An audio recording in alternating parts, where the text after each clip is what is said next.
اینم غذا برای سگ، بریم بذاریم براش بخوره.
بهترین روش غذا دادن و سگ نگهبان اینجوریه.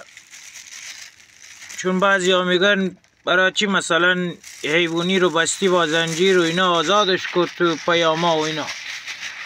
این به من کاری نداره، چون بهش غذا میدم، رفیق ما، بهترین رفیقم.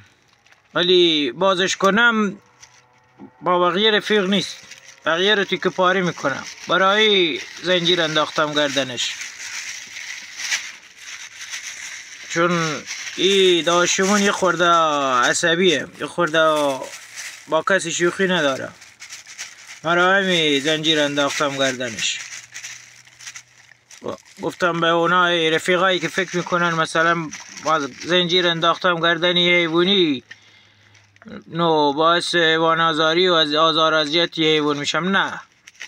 بهتون میگم این زنجیر فقط برای محافظت از یه عده‌ای که وقتی میان مثلا تو خونمون نزدیک مهمانی و اینا مورد حمله و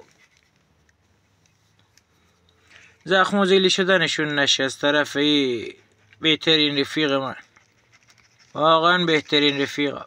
32 سالمونه، با همه جور آدم رفاقت کردم، ولی هیچ که بهتر از این. من سگ زیاد داشتم، واقعا بهترین رفیقای توی 32 سال سنم همین سگایی که واسه خودم می آوردم و نگاه می داشتم و تربیت می کردم. هیچ کدوم بهتر از اینا نیست. عشقن، عشق. به کانال من برای همین سگم زدم، اینم از بچگی داشتمش و بزرگش کردم. واقعا بهتر از این رفیق تو دنیا نیست. عشق منه.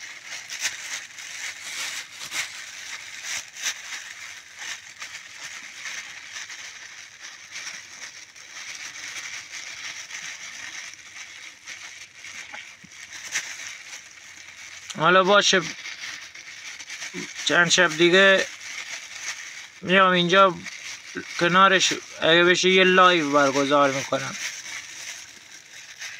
این کانال برای خود این حیوانیه، براش زدم ببینم چقدر وزش بزیم من خودم که تو به عنوان آدم هستم بهتر میشه. چکر اما